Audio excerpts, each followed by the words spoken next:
today's agreement, Airtel and VETA commit to enrolling more than 400 new users every year, ensuring steady growth in digital vocational skills across the country. Airtel Tanzania, through Airtel Visomo project under Airtel Africa Foundation, will also support VETA's Fundi Connect platform, which links, currently it supports and it will continue to support the Fundi Connect platform, which links certified technicians and artisans to individuals and businesses in need of their services. So us being at the center, connecting those who are providing services and those who are looking for the services makes us to be very uniquely positioned with VETA to be at the center of this kind of service delivery to the nation. Since 2016, Airtel Visomo has recorded 59,000 downloads, 27,000 registrations, and over 6,700 graduates. This is remarkable. This has generated more than 1.2 billion shillings in economic value while saving trainees significant costs.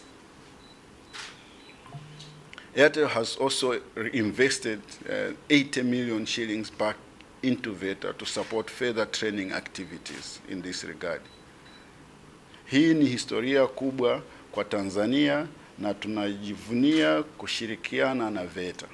This partnership directly supports the vision of Her Excellency President Dr. Samia Suluhu Hassan in line with the Tanzania's Development Vision 2030. Through VETA, courses on Airtel Visomo, vijana wetu wanapata ujuzi na wanajiajiri. Kwa upande wetu sisi kama VETA tumekuwa tunautumia sasa huu mfumo, na ni mfumo ambao tumeuona kulingana na majukumu, lakini kulingana na kazi zetu tunavyotakiwa kuzitekeleza.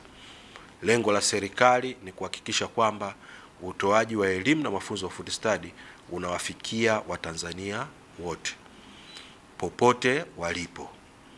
Ili kuweza kuwafikia hawa Watanzania, maana yake tunachotakiwa ni kuhakikisha kwamba tunatafuta mbinu na njia mbadala ambazo zitawawezesha kuweza Watanzania kupata mafunzo haya ya ufundi stadi hapa nchini. Na katika kufanya hayo, sisi kama VETA kwa kushirikiana na wenzetu wa Airtel, ilionekana kuna jambo kubwa na zuri ambalo linaweza likafanyika na kuwasaidia vijana wa Kitanzania kupata mafunzo hayo.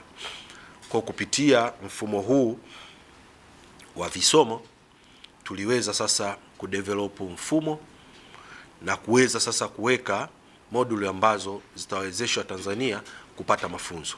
Visomo platform imeonyesha na imetuwezesha kuona kwamba mageuzi ya kiteknolojia yanapelekea kuwepo na kuhitajika pia kuwe na mageuzi katika utoaji wa elimu na mafunzo hapa nchini.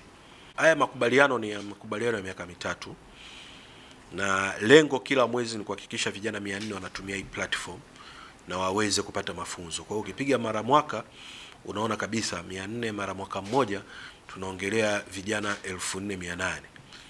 Maana mara miaka miwili, miaka mitatu tunaongelea vijana zaidi ya 16,000 ambao tunahitaji waweze kunufaika kupitia platform hii. Na lengo hili sio kwamba ni lengo kubwa sana. Platform hii imeanza kufanyiwa kazi na inaendelea kufanya kazi. Tushaona mwitikio mkubwa sana, vijana takriban 23,000 wameweza kuingia katika hii platform na kuhitaji kupata mafunzo. Kwa hiyo tunaamini kabisa hili lengo tuliloliweka na malengo ambayo tuko nayo tutayafikia. Kwa sasa hivi tunazo fani karibia au study karibia 13 ziko mule ndani, ambazo ziko study mbalimbali. Hata kuna mtu anahitaji kusoma masuala ya kufanya phone repair, ana uwezo wa kusoma katika mfumo. Watu wanahitaji kusoma masuala ya umeme, wana uwezo kusoma katika huo mfumo, na fani zingine mbalimbali kama 13. Na lengo ni kuziongeza fani nyingi zaidi, kwa sababu sisi kama VETA tunazo fani karibu zaidi ya 100 ambazo tunazitolea mafunzo. Kwa lengo pia la makubaliano haya ni kwenda kuongeza hizo fani zingine ili ziweze kuhakikisha kwamba tunaziongeza na wananchi wengi zaidi waweze kuutumia mfumo ili kuweza kupata ujuzi unaohitajika. Lakini kama tulivyosema, ujuzi huu wanavyoupata sio tu ujuzi, lakini kuweza kuwalinki sasa na kazi au ajira. Ndio maana pia utaona tumeintroduce pia mfumo mwingine ambao unaitwa Fundi Connect, ambao utamsaidia yule mtu alomaliza kwenye visomo kuweza kujiconnect pia na huu mfumo mwingine wa Fundi Connect ili kuweza kuwa connected na ulimwengu wa kazi na ajira mbalimbali. Ukiangalia vijana wengi wanaangalia haya masomo ya kawaida, wanaona saa nyingine kwamba yanawapotezea muda. Kwa hiyo ukimwambia rudi darasani, anakuwa huo muda hana. Na tulivyoangalia kuwauliza vijana wengi wakasema